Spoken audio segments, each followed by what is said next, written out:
Hey everyone, welcome to the lesson plan on how to be more active in a world that has slowed down. My name is Camille Collins and I will be taking you through not only the current obesity statistics, both in Loudoun County, the community in which this lesson plan is mainly for, but also the United States, what risk factors obesity is associated with, and then we'll talk about 4 ways in which you can incorporate exercise into your daily routine, given that we are currently in a pandemic. The rising issue of obesity is one that has been discussed for many years now. Not only is obesity a problem in both Loudoun County, Virginia, it's also a problem in the United States. And although the obesity rates in Loudoun County and Virginia in whole are lower than that of the United States average, it is still something that we should be concerned about. Obesity is associated with several health risks, 2 of which can include coronary heart disease and end-stage renal disease. In addition, actual level of recommended physical activity is not being met. Only 1 in 4 U.S. adults and 1 in 5 high school students are getting their recommended levels of physical activity. This means that we need to learn about new ways that we can incorporate physical activity into our daily lives, especially considering that we are currently in, a pandemic. The following slides will not only discuss the statistics of obesity in Loudoun County and the United States, but also address ways that we can help incorporate more physical activity without even having to leave the home.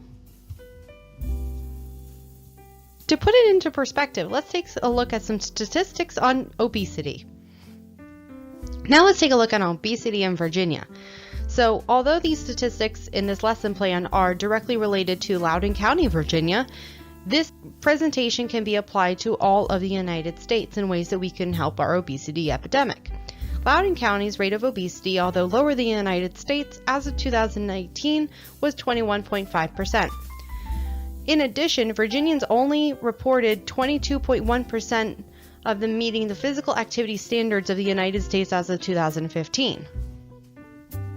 Obesity trends in the United States still continue to climb. Although we've just looked at Loudoun County in specific, now we can look at the United States as a whole. The rate of obesity in the United States has increased 39% from 1999 to 2018. Obviously, we are not doing anything specific that is decreasing that, otherwise we would see this starting to trend down. Over 1 in 3 adults is obese, with 1 in 10 being severely obese. This plays an important role in the topic that we are discussing, because it not only shows that we are not getting enough physical activity, but we have not found ways in which we can fully curb the obesity rates as of yet. So hopefully, with incorporating some more exercise into our routines, we will help shred more calories and therefore prevent obesity from continuing to climb.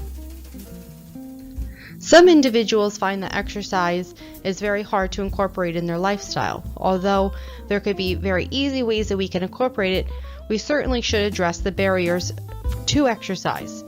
The following barriers are listed by the CDC and offer recommendations on how we can overcome them. With overcoming the barriers, we'll help reduce our obesity rates as we are able to continue to exercise. Here are some common obstacles preventing exercise, as stated by the CDC.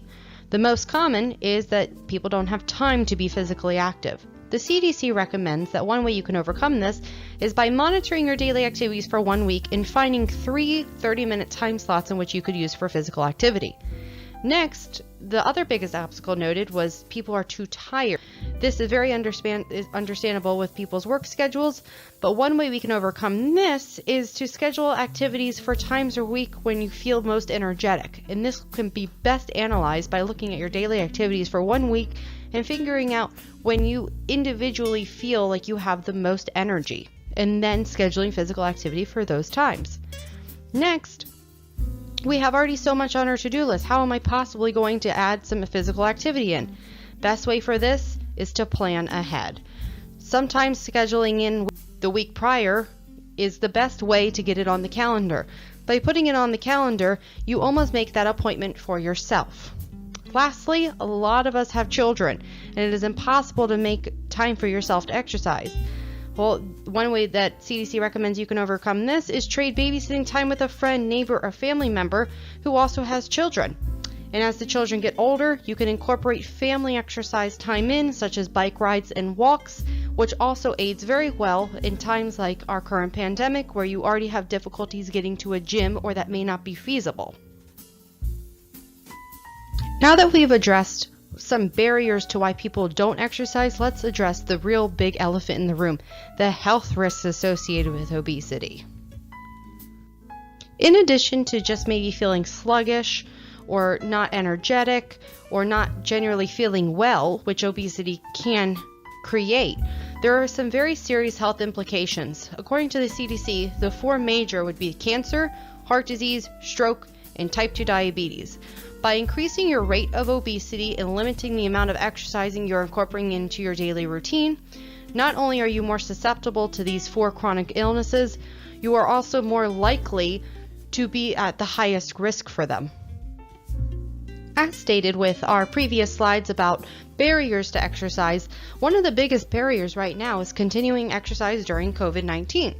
With gyms closing and not being able to work out maybe in the normal routine that you may have been used to, it can be very difficult to incorporate it in. However, I found 4 specific ways that we can incorporate exercise into our daily routines just from at home, and let's take a look at those. As per the CDC, there are many ways that we could incorporate at-home exercise, and the following are 4 ways. Let's start with the first one, with online training. As you see on your right screen, there is a screenshot of a YouTube panel of videos. Home workout was put into the search engine, and here are the first 3 videos that have popped up. Not only can you find a variety of workout videos online, if you use YouTube, they're all free. And it can range, as you can see, from beginner workouts to intense ab workouts to full body routine workouts. Thus, YouTube is an excellent resource if you need to find a workout that's best suited for you and what your preferences are. Say you want to do yoga or dance cardio or just do ab workout, you have a place to find those videos. And one fantastic tip is you can actually specify how many minutes you're looking to spend in this video. Do you want a 30-minute video, an hour video, or what if you just need to do 10 minutes, knock it out, and be done? There's options for you, and that's what's great about the internet. The next one, home equipment, can not only be incorporated in those online videos, but you can also use them without and just listen to music or just, by yourself, if whatever your preference are. So home equipment can be purchased and is a great way to encourage physical activity within the home. Many equipment sets can be found on Amazon for less than $50 and can include resistance bands, jump ropes, push-up bars, even little mini weights to larger weights to adjustable weights. And then for those who are not familiar with the equipment, how to use it, proper form, etc., there are then online videos such as on YouTube and other website tutorials that offer instruction and guidance for those who may not know how or may not be familiar with the equipment. And these would be great resources because you don't obviously want to create injury.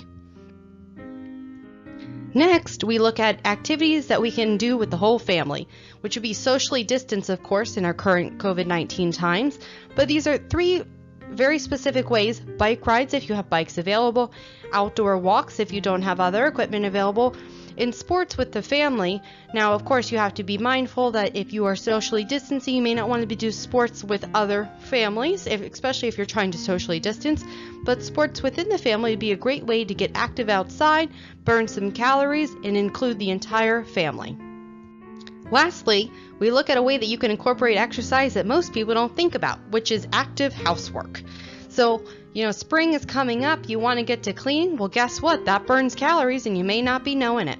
Vacuuming can burn 155 calories, and of course, these are based on weight of individual and time spent doing the activity, but this is about an average for a 170-pound person. Gardening for an hour can take about 386 calories. Ironing laundry, 155 calories for 60 minutes. And if you add that up, and if you're doing this on a consistent basis, you'll definitely burn a significant amount of calories that will definitely be useful with incorporating activity into your daily life. Now that we've looked at the statistics around obesity, what obesity can lead to chronic illness wise, and then of course 4 ways that we can incorporate different exercise activities, even just being at home, it is important to understand that obesity can lead to increased risk of chronic diseases. The exercise can be incorporated easily with simple lifestyle changes, and that you always have the 4 ways even during the pandemic, which include 4 online videos, home equipment, outdoor activities, and then of course just housework. By incorporating all of these 4 useful tools into your daily life, over time, if we work to increase raising the amount of calories burned in the day, we will have more likelihood of decreasing the amount of risk obesity has in the United States. Thank you for listening to this presentation, and happy exercising!